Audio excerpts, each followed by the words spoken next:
నిత్య పూజలివివు నేరిచినను ప్రత్యక్షమైనట్టి పరమాత్మునికి నిత్య పూజలివివు.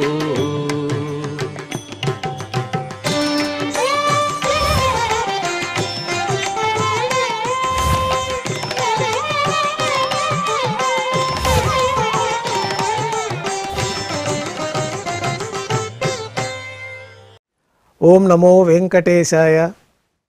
ఈరోజు ఆదివారము, శ్రీ విశ్వావసునామ సంవత్సరము, దక్షిణాయనము, వర్ష ఋతువు, భాద్రపద మాసము, కృష్ణపక్షము, అమావాస్య తిథి, పుబ్బ నక్షత్రము, సెప్టెంబర్ 21, 2025.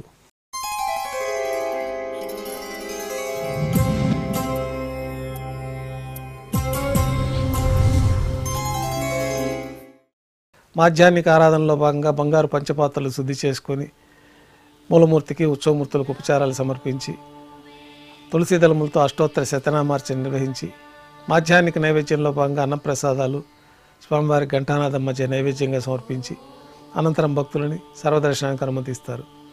ఉభయ దేవేలతో శ్రీ మలయప్ప స్వామివారు బంగారు తిరిచిపైన వేంచేస్తారు.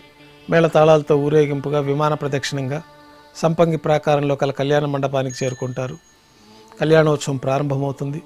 పుణ్యాహవాచనం, అంకురార్పణము, రక్షాబంధనము, అగ్నిప్రతిష్ఠ, స్వామివారికి అమ్మవారికి కళ్యాణం సందర్భంగా నూతన పట్టు వస్త్రాల సమర్పణ, మహాసంకల్ప పఠనము, మాంగళ్యాలకు అభిషేకము, మాంగళ్యాలకు ఆరాధన పూర్తి చేసుకొని స్వామివారి తరఫున అమ్మవారికి మాంగళ్యాల సమర్పణ గావించి ఈ సందర్భంగా స్వామివారికి అమ్మవార్లకి కర్పూర నీరాజనాన్ని సమర్పించి విశేషమైన హోమాలతో పూర్ణాహుతి పూర్తయిన తర్వాత మాలా పరివర్తనం అనే కార్యక్రమాన్ని నిర్వహించి ఉభయ దేవేరులను శ్రీవారి చెంతకు చేర్చి ఈ సందర్భంగా అక్షతారోపణం అనే వైదిక కార్యక్రమాన్ని నిర్వహించి కర్పూర నీరాజనము, నైవేద్యము, కర్పూర నీరాజనంతో కళ్యాణోత్సవం పూర్తవుతుంది. కళ్యాణోత్సవం భక్తుల దర్శనం అనంతరం ఉభయ దేవేలతో శ్రీ మలయప్ప స్వామివారు ధ్వజస్తంభం వద్ద కల అద్దాల మండపానికి చేరుకుంటారు. వేదపారాయణ నడుమ ఊంజల్ సేవ నిర్వహించి కర్పూర నీరాజనంతో ఊంజల్ సేవ పూర్తి చేసుకొని ఉభయ దేవేరులతో శ్రీ మలయప్ప స్వామివారు మేళతాళాలతో ఊరేగింపుగా ఆలయం వెలుపల కల వైభవోత్సవ మండపానికి చేరుకుంటారు. ఆర్జిత బ్రహ్మోత్సవంలో భాగంగా స్వర్ణ గరుడ వాహనంపైన శ్రీ మలయప్ప స్వామివారు వేంచేస్తారు. కర్పూర నీరాజనంతో స్వర్ణ గరుడ వాహన సేవ పూర్తవుతుంది. హనుమంత వాహనంపైన శ్రీ మలయప్ప స్వామివారు వేంచేస్తారు. కర్పూర నీరాజనంతో హనుమంత వాహన సేవ పూర్తవుతుంది. పెద్ద శేష వాహనంపైన శ్రీ మలయప్ప స్వామివారు వేంచేస్తారు. కర్పూర నీరాజన సమర్పణతోటి పెద్ద శేష వాహన సేవ పూర్తవుతుంది. బంగారు తిరిచిపైన శ్రీ మలయప్ప స్వామివారు వేంచేసిన తర్వాత ఉభయ దేవేలతో కలిపి శ్రీ మలయప్ప స్వామివారికి కర్పూర నీరాజన సమర్పణతోటి ఆర్జిత బ్రహ్మోత్సవం పూర్తి అవుతుంది. సాయం సంధ్య వేళలో 1000 దీపాలతో అలంకరించబడి ఉన్న సహస్ర దీపాలంకరణ సేవ మండపానికి ఉభయ దేవేలతో శ్రీ మలయప్ప స్వామివారు మేళతాళాలతో ఊరేగింపుగా చేరుకుంటారు. వేదం, గానం, నాదము నడుమ సహస్ర దీపాలంకరణ సేవ నిర్వహించి నక్షత్ర నీరాజనము, కర్పూర నీరాజనము సమర్పించి ఉభయ దేవేలతో శ్రీ మలయప్ప స్వామివారు 4 తిరువీధుల ఉత్సవం జరుపుకొని ఆలయంలోకి వేంచేస్తారు.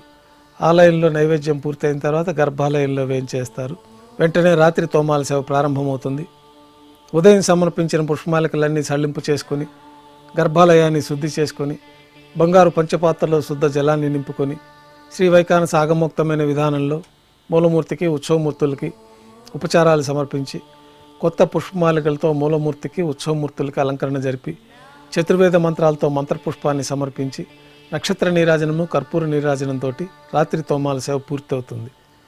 అష్టోత్తర శతనామావళితో అర్చన నిర్వహించి రాత్రి నైవేద్యంలో భాగంగా అన్నప్రసాదాలు, పన్యారాలు, దోశ, ఘంటానాదం మధ్య శ్రీవారికి నైవేద్యంగా సమర్పించి తిరువీస నైవేద్యం పూర్తి అయిన తర్వాత భక్తులని సర్వదర్శనానికి అనుమతిస్తారు. కొద్ది విరామం తర్వాత రాత్రి సమర్పించిన పుష్పమాలికలు సళ్లింపు చేసుకొని గర్భాలయాన్ని శుద్ధి చేసుకొని ఏకాంత సేవలో భాగంగా పంచపాత్రలో బ్రహ్మ తిరువారాధన కోసం బంగారు బిందెలోని తీర్థాన్ని సమర్పించి కౌతుకబేరమైన శ్రీ భోగ శ్రీనివాసమూర్తి వారిని పట్టు పాన్పు పైన వేంచేపు చేసుకొని ఏకాంత సేవలో భాగంగా దారోష్ణమైన గోక్షీరము, జీడిపప్పు, ద్రాక్ష, బాదం పప్పు, కలకండ కలిపిన మిశ్రమాన్ని స్వామివారికి నైవేద్యంగా సమర్పించి కర్పూర నీరాజనంతో ఏకాంత సేవ పూర్తి అవుతుంది. ఓం నమో వెంకటేశాయ.